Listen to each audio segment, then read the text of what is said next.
સુરતમાં ઉધનાની આરાધ્ય કોર્પોરેશનની ઓફિસ પર 2 રાઉન્ડ ફાયરિંગના કેસમાં પોલીસે 3 આરોપીઓને દબોચી લીધા છે।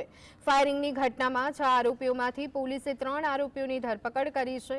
આરોપી અજય ગાયકવાડ, સન્ની બોરસે, ગણેશની પોલીસે ધરપકડ કરી છે, જ્યારે મુખ્ય આરોપી ગુરુમુખ અને ફરિયાદી દીપક પવાર વચ્ચે પૈસાની લેતી દેતી મામલે ફાયરિંગની ઘટના બની હતી।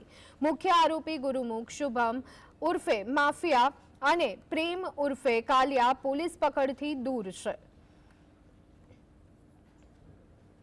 વ્યક્તિઓ શુભમ ઉર્ફે માફિયા ધીરેન્દ્ર પ્રતાપસિંહ અને ગુરુમુખ ઉર્ફે ગુરુ સન ઓફ કૃપાલસિંહ ચીખલીગર આ બંને જણાઓએ પોતાની બાઇક ઉપરથી આવી અને આરાધ્ય કોર્પોરેશન નામની ઓફિસ ઉપર ફાયરિંગ કર્યું હતું અને 2 રાઉન્ડ ફાયર કર્યા હતા અને એ લોકો ત્યાંથી નાસી ગયા હતા। આ દરમિયાન જે બીજા 4 જણા હતા જે અન્ય 2 વ્હીકલ ઉપર હતા એ લોકો પણ ત્યાંથી નાસી ગયા હતા અને પોલીસે એ લોકોની તપાસ શરૂ કરી હતી। પોલીસે આમાંથી 3 આરોપીઓ જે અલગ અલગ ટીમો બનાવી એ મુજબ 3 આરોપીઓ પકડ્યા છે।